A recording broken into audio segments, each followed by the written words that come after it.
Po pożegnaniu Anety i spędzeniu jeszcze jednego tygodnia na południu Portugalii, podczas którego ostatecznie przygotowywałem łódkę do wypłynięcia, wyruszyłem na swoje pierwsze spotkanie z oceanem w życiu. Przynajmniej pierwsze z takim zupełnie otwartym i w dodatku na takiej małej łódce. Pożeglowałem na Porto Santo, to jest taka wysepka obok Madery, o której wcześniej nie miałem pojęcia, bo w dużej skali mapy w ogóle nie widać. Te terytoria to wciąż są południowe rubieże Portugalii, więc jeszcze nie groził mi szok kulturowy. Po dopłynięciu nadal mogłem liczyć na najlepszą kawę na świecie w niskiej cenie. Rejs trwał 5 dni w zmiennych warunkach. Większość przelotu wiało wprost idealnie, tylko słońca bywało niewiele, więc miewałem braki prądu. 2 dni dało mi trochę popalić, fala się rozbudowała, miałem okazję oswoić się ze swoją łódką w prawdziwych, cięższych warunkach. Raz groziła nam wywrotka, choć pewnie było do niej jeszcze daleko, to lekki stresik już był. Po prostu musiałem się nauczyć, kiedy mój prymitywnej konstrukcji samoster przestaje sobie radzić i może ustawić łódkę burtą do fali.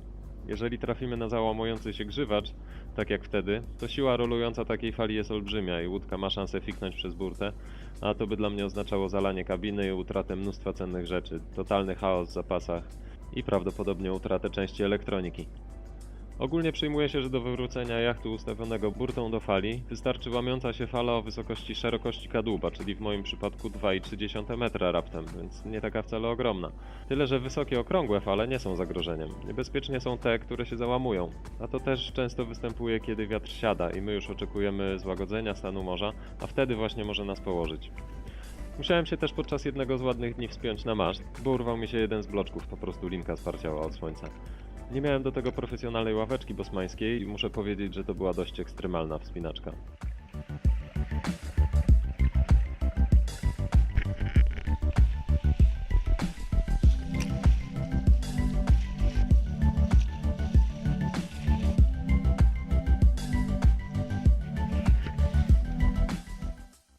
Nad ranem 5. dnia żeglugi zobaczyłem Porto Santo. Po południu byłem już u jego brzegów i tuż dosłownie przed wejściem do portu rozwaliłem sobie głowę, bo przywaliłem sobie klapą bagażnika, z którego wystawała nieucięta śruba.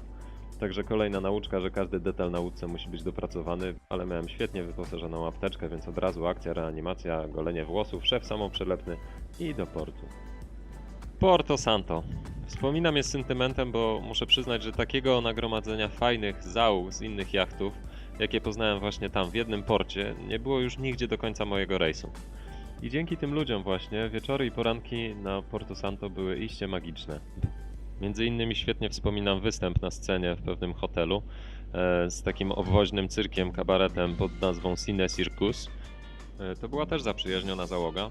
Chodziło im o to, że podróżując i mieszkając na jachcie występują po drodze ze spektaklami, z klezmerską muzyką i animacjami. Na Porto Santo spędziłem tydzień, zdobyłem również najwyższy szczyt. Następna wyspa to Madera. Do niej jest zaledwie 32 mile, więc właściwie rzut beretem, ale ten odcinek naprawdę mnie wytarmosił i tam po raz pierwszy prawdziwie się bałem. Przerażająco wysokie, strome i gęsto idące jedna za drugą fale u północnego cypla Madery z powodu wypłycenia. Drugie ciekawe zdarzenie to mijanka z promem pasażerskim, gdzie pasażerowie z górnych pokładów byli tak blisko mojej łódki, że byli w stanie rozczytać jej nazwę i krzyczeli do mnie King of Bongo, machając. U wybrzeża Madery odbyliśmy sobie piękną przejażdżkę razem z Benjaminem burta w burtę, trzaskając sobie wzajemnie zdjęcia, a Widran, jego znajomy Chorwat, jachtostopowicz, siedział na